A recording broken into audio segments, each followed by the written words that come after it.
दोस्तों, आप देख रहे हैं मौसम तक चैनल पर 3 दिनों के मौसम की बात। मैं हूं देवेंद्र त्रिपाठी और इसमें जैसा कि मैंने बताया 3 दिनों के मौसम की बात होगी तो जाहिर है आज 29 अप्रैल है, 29, 30 और 1 मई की। इस दौरान भारत के कई राज्य ऐसे हैं जहां पर लू का जो प्रकोप वर्तमान समय में जारी है उसका जो प्रभाव है, उसका असर है, वो और अधिक बढ़ सकता है कई जगहों पर। सबसे पहले मैं आपको पिछले 24 घंटों में अधिकतम तापमान की सूची दिखाता हूं, सबसे ज़्यादा तापमान कहां पर रिकॉर्ड किया गया। और ये सारी जो लिस्ट है इसमें आप ये समझिए कि 2 से 4 डिग्री एबव नॉर्मल है ज़्यादातर जगहों पर। 2 से 4 डिग्री एबव नॉर्मल टेम्परेचर का मतलब आप समझ लीजिए कि जो हीट वेव की सीवियरिटी है वो बहुत ज़्यादा बढ़ जा रही है। और यही नहीं, इन भागों में कई शहर ऐसे हैं जहां पर उमस भी बनी हुई है, यानी हवा में नमी का जो स्तर है वो बढ़ता जा रहा है। तो ऐसे में बादल भले न बने लेकिन गर्मी का प्रकोप बहुत बढ़ जाता है। तो इसमें नांदयाल, यहाँ पर आप देखिए 45.6 डिग्री सेल्सियस तापमान रिकॉर्ड किया गया और 45.2 रहा कुर्नूल में। आंध्र प्रदेश के इन भागों में भीषण गर्मी पड़ रही है। रंटा चिंतला में 44, 43.8 डिग्री रहा भद्राचलम में, और अनंतपुर शोलापुर में 43.7 डिग्री पारा रिकॉर्ड किया गया, जबकि 43.6 रहा कोडप्पा में। बांकुरा में 43.5 और महबूब नगर में भी 43.5 डिग्री तापमान रिकॉर्ड किया गया, जबकि 43.4 डिग्री सेल्सियस रहा खम्भम, मिदनापुर और निजामाबाद में।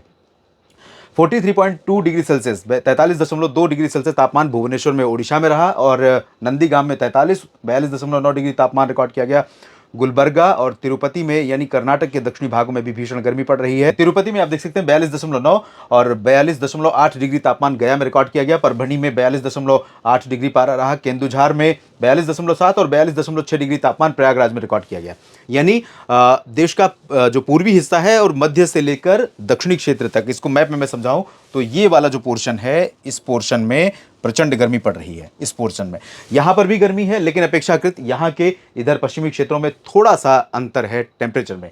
इस बीच में डब्ल्यूडी का प्रभाव उत्तर भारत के पर्वतीय क्षेत्रों पर आज भी बना हुआ है, और अगले 24 घंटों के दौरान आज दिन और रात में जम्मू कश्मीर के कई ऊंचे पर्वतीय क्षेत्रों में और हिमाचल प्रदेश में कई जगहों पर हल्की से मध्यम, कुछ स्थानों पर भारी वर्षा और हिमपात होने की संभावना है। और जो उत्तराखंड का उत्तरी क्षेत्र है, यहां पर भी बर्फबारी हो सकती है। लेकिन जम्मू कश्मीर के निचले इलाकों में, जम्मू से लेकर हिमाचल में शिमला और उत्तराखंड में देहरादून से मसूरी, नैनीताल, पंतनगर के बीच में, इन भागों में कुछ स्थानों पर ओले गिर सकते हैं। ओलावृष्टि की जो संभावना है या ओलावृष्टि का जो प्रभाव है वो कश्मीर और हिमाचल में ज़्यादा रहेगा उत्तराखंड की तुलना में, और पंजाब के उत्तरी क्षेत्रों में, हरियाणा के उत्तरी भागों में उत्तर की हवाएं तो चल रही हैं, लेकिन इन हवाओं में नमी और ड्राइनेस दोनों है। तो यहाँ पर कुछ क्लाउडिंग रहेगी अच्छी खासी। तो पंजाब के उत्तरी भागों में, खासतौर पर अमृतसर, होशियारपुर, जालंधर और पठानकोट तथा आसपास के भागों में, और फजिल्का तक, इधर चंडीगढ़ और अंबाला, पंचकुला, यमुनानगर, कुरुक्षेत्र, करनाल, इन भागों में कुछ स्थानों पर वर्षा होने की संभावना आंधी के साथ रहेगी। ये जो रीजन आप देख रहे हैं राजस्थान का और गुजरात, मध्य प्रदेश तथा उत्तर प्रदेश और इधर बिहार, झारखंड, पश्चिम बंगाल का, इन भागों में लू का जो प्रकोप है वो इसलिए बढ़ रहा है दोस्तों, क्योंकि ये हवाएं दक्षिणी पाकिस्तान और एडजॉइनिंग राजस्थान के रेगिस्तानी क्षेत्रों से होकर आ रही हैं, और जितना धूप रहेगी, जितनी तेज हवाएं चलेंगी, ये हवाएं और ज़्यादा झुलसाने वाली होंगी। लेकिन इसी दौरान कुछ नमी का प्रभाव भी यहाँ पर आएगा। नमी का प्रभाव आएगा अरब सागर के उत्तरी भागों से, और साथ ही साथ खाड़ी क्षेत्र जो है यहाँ से कुछ नमी का प्रभाव इसमें ऐड होगा। तो जैसे ही हवा में नमी ऐड होगी तो कुछ बादल भी बनने शुरू हो जाएंगे। बादल बनने शुरू होंगे तो यहाँ पर अजमेर और आसपास के भागों से लेकर उत्तरी गुजरात के कुछ हिस्सों में और मध्य प्रदेश के पश्चिमी भागों में, उत्तरी हिस्सों में खासतौर पर ग्वालियर, गुना, मुरैना, नीमच, रतलाम, धार, खरगोन, दक्षिणी हरियाणा और उत्तर प्रदेश के तमाम इलाकों पर ये बादल दिखाई पड़ेंगे। उत्तर प्रदेश में अयोध्या और आसपास के भागों तक हो सकता है कि ये बादल थोड़ी बहुत आंधी और बूंदाबांदी दे जाएं, दिल्ली, एनसीआर और दक्षिणी हरियाणा में भी, लेकिन इसकी प्रोबेबिलिटी बहुत रेयर है। और यहाँ पर मध्य भारत के क्षेत्रों में, दक्षिणी ओडिशा, दक्षिणी छत्तीसगढ़, मध्य प्रदेश के दक्षिण पूर्वी रीजन और विदर्भ के कुछ हिस्सों में थोड़ी बहुत बरसात हो सकती है। एक सिचुएशन यहाँ पर बन रही है ट्रफ, और ये ट्रफ जो है इसके चलते यहाँ कर्नाटक के आंतरिक इलाकों में और दक्षिणी मध्य महाराष्ट्र तथा मराठवाड़ा के कुछ भागों में ऐसे बादल बन सकते हैं जो गर्जना के साथ कुछ यहाँ पर एक्टिविटी दे पाएँ। लेकिन अगर ये एक्टिविटी होती भी है तो दोपहर के बाद होगी, तो ऐसे में गर्मी का जो प्रकोप है उसमें बड़ी राहत नहीं मिलेगी। हाँ, शाम के समय अगर बारिश होती है तो थोड़ी बहुत राहत मिल सकती है। रायलसीमा और तमिलनाडु के तमाम इलाकों में ड्राई वेदर रहेगा। केरल और तटीय तमिलनाडु के भागों में कुछ स्थानों पर बारिश हो सकती है। पूर्वोत्तर भारत में अरुणाचल प्रदेश, पूर्वी असम और मेघालय, नागालैंड, मणिपुर, मिजोरम, त्रिपुरा, इन भागों में कुछ स्थानों पर वर्षा हो सकती है। इसके बाद 30 मई की सिचुएशन देखते हैं।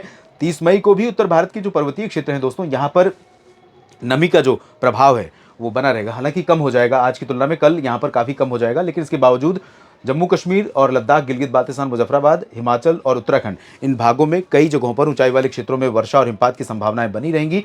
पंजाब और हरियाणा, चंडीगढ़, दिल्ली और उत्तर प्रदेश के भागों में प्रोबेबिलिटी क्लाउडिंग की बहुत कम हो जाएगी, लेकिन यहाँ पर नमी, जिस तरह की हवा ये दिख रही है, इसके नीचे के लेयर पर हवा का जो सोर्स रहेगा वो अरबियन सी और खाड़ी रहेगा। तो यहाँ पर नमी जब ऐड होगी, टेम्परेचर बढ़ेगा, तो कुछ बादल फिर से यहाँ पर बनने शुरू होंगे और ये कतार बादलों की यहाँ से लेकर के पूर्वी उत्तर प्रदेश और बिहार तक रहेगी। तो ये भी बादल सिर्फ धूप को थोड़ा फिल्टर कर सकते हैं। हो सकता है कि कहीं राजस्थान के भागों में, कहीं दिल्ली और उत्तर प्रदेश के वेस्टर्न रीजन में, कहीं पर हरियाणा पंजाब के दक्षिणी क्षेत्रों में और मध्य प्रदेश में कहीं कहीं पर कुछ गर्जना क्रिएट कर सकें, थंडरस्टॉर्म और साथ में डस्ट स्टॉर्म यानी धूल भरी आंधी। लेकिन इसके अलावा जो इस हवा का जो इम्पैक्ट रहेगा, उसके चलते इन सभी रीजन्स में लगातार गर्मी का प्रकोप ही बढ़ेगा। टेम्परेचर 1 डिग्री और ऊपर जा सकता है, चाहे वो उज्जैन, इंदौर, देवास हो या अहमदाबाद, बड़ोदरा, गांधीनगर या बाड़मेर, जैसलमेर, जोधपुर और इधर भरतपुर, कोटा, सवाई माधोपुर, बारा, बूंदी, झालावाड़। उत्तर प्रदेश में तमाम जगहों पर प्रचंड गर्मी है, इंक्लूडिंग प्रयागराज, बहराइच, गोरखपुर, जौनपुर, प्रतापगढ़ और देवरिया, साथ ही साथ चंदौली, मऊ, गाजीपुर, आजमगढ़ और भदोही, सोनभद्र, मिर्जापुर, बांदा समेत जो हमीरपुर का रीजन है, बुंदेलखंड का क्षेत्र है, इन भागों में, एडजॉइनिंग एमपी में, इन तमाम जगहों पर प्रचंड गर्मी का प्रकोप रहेगा। बिहार में भी गर्मी से राहत नहीं मिलेगी। तराई वाले रीजन में सुबह के समय थोड़ी सी राहत हो सकती है, बाकी जगहों पर गर्मी रहेगी। झारखंड में रांची, जमशेदपुर, देवघर, दुमका, डाल्टनगंज, कोलकाता, दीघा, मिदनापुर और ओडिशा, छत्तीसगढ़, महाराष्ट्र, साथ ही साथ साउथ पेनिनसुला रीजन, तमाम जगहों पर भीषण गर्मी ही रहेगी 30 अप्रैल को भी। लेकिन ओडिशा और छत्तीसगढ़ के कुछ हिस्सों में, उत्तरी तटीय आंध्र प्रदेश और केरल में कुछ स्थानों पर इधर बारिश होगी। पूर्वोत्तर में बारिश थोड़ा सा इनहेंस होने वाली है। अरुणाचल प्रदेश में, मेघालय में और नागालैंड, मणिपुर, मिजोरम, त्रिपुरा तथा असम में भी कुछ स्थानों पर वर्षा की संभावनाएं बनेंगी। इधर सिलीगुड़ी, जलपाईगुड़ी, दार्जिलिंग से लेकर गैंगटोक में सिक्किम तक कुछ स्थानों पर, सिक्किम में गैंगटोक तक कुछ स्थानों पर वर्षा हो सकती है। इसके बाद बात 1 मई के मौसम की। 1 मई के दिन आप यहाँ पर देख सकते हैं, उत्तरी जो पर्वतीय क्षेत्र है, यहाँ पर गतिविधियाँ बहुत रिड्यूस हो जाएंगी, लेकिन कुछ जगहों पर फिर भी एक्टिविटी बनी रहेगी। जम्मू कश्मीर, हिमाचल और उत्तराखंड के भागों में, लद्दाख, गिलगित बाल्टिस्तान, मुजफ्फराबाद में कहीं कहीं पर थोड़ी बहुत वर्षा हो सकती है। उत्तराखंड के ऊंचाई वाले क्षेत्रों में, मसूरी नहीं, केदारनाथ, बद्रीनाथ, पिथौरागढ़ और आसपास के इलाकों, चमोली में कुछ स्थानों पर थोड़ी बहुत बारिश और हिमपात की संभावना ऊंचे इलाकों में रहेगी। कश्मीर में काफ़ी रिड्यूस हो जाएगी। पंजाब, हरियाणा, दिल्ली, उत्तर प्रदेश, इन भागों में चांसेस नहीं रहेंगे, लेकिन हवा का रुख 1 मई को काफ़ी बदल रहा है। सिस्टम आगे जाएगा और जब हवा उत्तर से चलेगी तो इस हवा का असर पंजाब, हरियाणा, दिल्ली और उत्तर प्रदेश से लेकर बिहार तक, झारखंड और उड़ीसा तक, मध्य प्रदेश, महाराष्ट्र, गुजरात में तमाम जगहों पर और तेलंगाना में भी कई स्थानों पर, उत्तरी आंतरिक कर्नाटक में भी इन उत्तर की ठंडी हवाओं का असर पहुंचेगा। लेकिन ठंडी ये दिन में थोड़ी हो सकती हैं, ये ठंडी होंगी सुबह और रात के समय। दिन में क्या होगा कि हवा अगर आपको लग रही होगी तो बहुत ज़्यादा चिलचिलाती, जो अभी लू इरिटेट कर रही थी, परेशान कर रही थी, उसमें थोड़ा सा परिवर्तन आपको दिखाई पड़ेगा। लेकिन गर्मी ओवरऑल यहाँ कम नहीं होगी, क्योंकि ये हवाएं आसमान को और क्लियर कर देंगी और आसमान का क्लियर होना यानी धूप का और सीधा असर पहुँचना, यानी टेम्परेचर हो सकता है कि राइज कर जाए, लेकिन ह्यूमिडिटी कम होगी और जो ठंडक है इस हवा में वो थोड़ा सा कहीं ना कहीं टेम्परेचर के असर को कम करने का प्रयास करेगी, लेकिन बहुत ज़्यादा सफल नहीं होगी। तो थोड़ी सी राहत मिल सकती है भोपाल में, मुंबई में, नागपुर में, पुणे में और साथ ही साथ इधर उज्जैन, इंदौर में, अहमदाबाद, जयपुर, इधर आगरा, मथुरा, झांसी, बुंदेलखंड रीजन में, रीवा, सागर, इन भागों में कुछ स्थानों पर राहत दे सकती है। ओडिशा और तटीय आंध्र प्रदेश में कुछ स्थानों पर गतिविधियां होती रहेंगी।